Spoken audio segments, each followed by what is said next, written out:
Next, tragedy strikes, accidents happen. Be there when the calls come in. It's back-to-back episodes of Rescue 911. Next on Discovery Health Channel.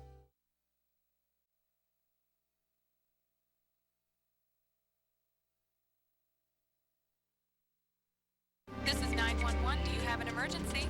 Today on Rescue 911. And my wife's in labor and we need an ambulance. They're coming. They're on the way. trapped in a snowbound house, one man is faced with delivering his own child on Rescue 911.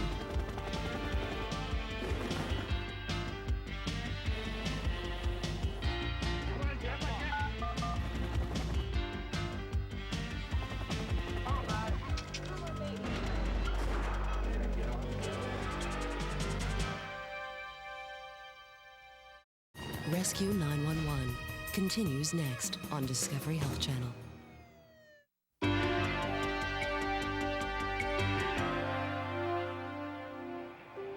On December 12, 1992, the worst snowstorm in 100 years hit the East Coast. In East Hartford, Connecticut, Sarah Amanek and her husband Michael had gone to the hospital the night before when she experienced what the doctors thought was false labor and had been sent home. Around 9:30, 10 o'clock, the contractions started up again. Hey, honey, where's your dad? Hey, what's going on? I think the baby's on the way now. All right, sit down. At that point, we weren't sure if we were overreacting to the contractions, and quite frankly, looking out the window, we were unsure that we should try to venture out in the weather. The snow was coming down so hard I couldn't see the house across the street. Okay, hey, don't speak. I'm not gonna make it. Come on, blow. They're coming. I wasn't really scared because I just thought that she would drive to the hospital, but that's not how it worked out.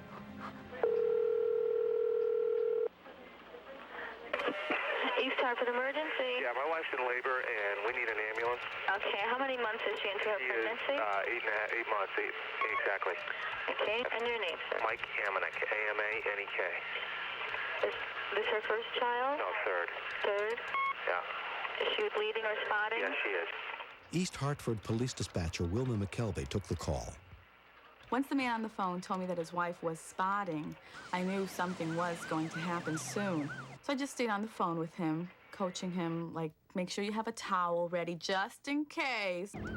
Paramedic Bruce Lockwood was several miles from the scene. Be advised we have chains on. It's going to take us a while to get there. Given the conditions, I hoped that we were going to make it to the hospital. 8 months pregnant, she's premature.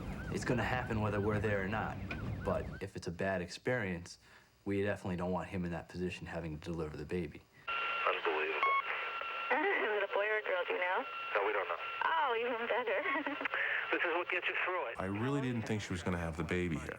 I really expected the cavalry to show up and that I was going to take a walk. These are coming pretty good. Okay, all right. Just breathe, breathe, breathe, breathe. Come on. Breathe. Come on. 1, 2, 3, 4. Okay, just breathe, just breathe. Okay. Once I heard her moaning in the background saying that she felt the need to push, I started getting worried. Okay, Bobby and Katie upstairs. Tell her not to stop the Don't stop it. Don't stop the pushing if she feels that she has to. I don't want her to. I had never had a complete birth on the phone, and this was going to be the first one.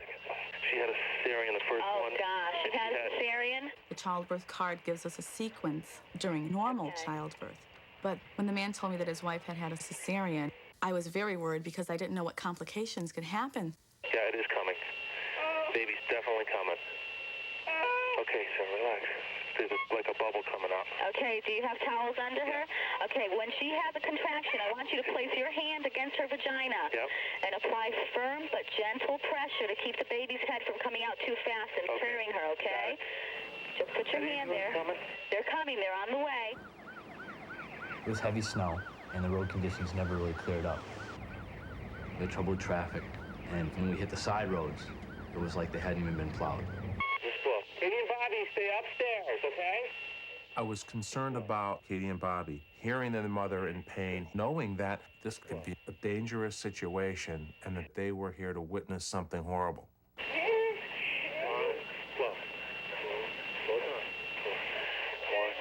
It's okay, I see the baby's head. Okay, just keep your hand there, hon. 4. Tell her. It's almost coming. It's coming. It's almost coming. 2, 3. Tell you get her a new sofa for Christmas. 2, 3, 4. That's good. It's coming. Good, okay. Keep your hand in a little bit of pressure, very gentle. Okay, it's coming out now. Well, gentle. Baby's head's out. Okay, turn the head sideways. Okay. And clean the baby's mouth. Okay. And his nose with a piece of the towel, okay? The baby's head was out, and almost in slow motion, it turned up to me, and one little hand came up alongside his face, and it was a real breathtaking experience. I've got his head in his hand. His hand is out? Yeah. Oh, great. All right, sweetie, relax. Here comes the other shoulder. Okay. Boom. All right, Shoulders are out. All right, I'm going to put the baby on her stomach. Okay. Wrap him in the towel if you can. We got a baby. As soon as the baby came out, there was an immense feeling of relief. I was amazed, totally amazed. I mean, here's Mike handing me this baby, and it was done. We did it. You know, there was no doctor. There was no ambulance. We did it. I don't know. I could hear Mom was moaning, and a couple minutes later, I heard a baby crying, and Bobby was like, yippee! This is wonderful. This is like 911. Okay, baby can breathe. Okay, he's breathing. I hear him crying. Once I heard the baby crying, I started crying, knowing that you assisted in something that was so personal to them. And just this little life had depended on that line that was going through on the phone. It was great. Have they arrived? We don't even know if it's a boy or a girl. Can you look? Well, I don't want to unwrap it. Okay. Can you get a string or anything? For what? You're going to tie that umbilical cord. Then came the gruesome part for him. He was going to have to tie the baby's umbilical cord, which he never thought of. How about a bootlace? Great. All right, hold on. I want you to tie the umbilical cord about 3 inches away from the baby. All right. Don't cut anything. Oh, it's a boy. Oh. Definitely a boy. It's a boy. I got under there, and as I was tying the cord, I realized he was a boy. I thought. I wasn't sure. The emotion had taken over, and I wasn't sure if it was a boy or a girl until I really had a good second look, and I knew we had a boy. I was really convinced this was a girl baby, so it was a double surprise. Ted, open the door. You got a brother, Kate. I think. Open it up and let him in. All right, didn't make it. She's just delivered. Okay, can I hang up now? Yes, I want to let you go, Michael. Congratulations, Wilma. All right, Wilma, I'll see you later. Oh, I hope so. Bye-bye. As soon as I got out of work, I went and I bought the baby a present, and I told my husband, we have to go see her. We have to go see her and the baby. He's your new brother right here. He is. When I looked at him, I thought he was really cute, and I thought, he's my little brother, and I love him so much.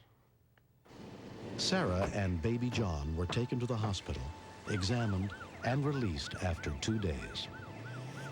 He likes the way you talk to him. What do you think about your brother? You think he's got too much hair? We're gonna take him. What happened the day John was born was something that we will never, ever forget.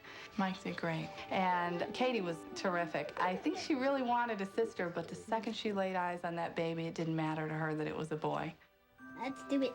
The big burp. He does want more. I won't give you burp if you don't burp. No, I wouldn't be cruel. I think it was really special that, in a way, I helped him come out because I was throwing down the towels. Hey! I'm going to teach him how to eat and walk and play. He's going to be my best friend. In here, isn't she? There she is. We found. Recently, the whole family got to meet the dispatcher who helped bring their baby into the world. Wilma is magnificent. Wilma talked to me on the phone like she was my sister, like she was my mother. She was not a 911 lady. She was a friend. Handsome. Looking good, huh? You remember? It was very rewarding to have Johnny come into this world through 911 with me on the line. It made me want to have a baby, but I've collected my wit. He's a good boy. He really is a good boy.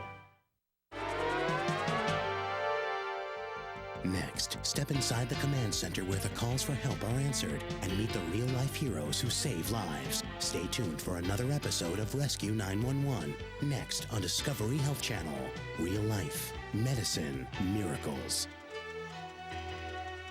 Mr. Shapiro, step out of the car, please.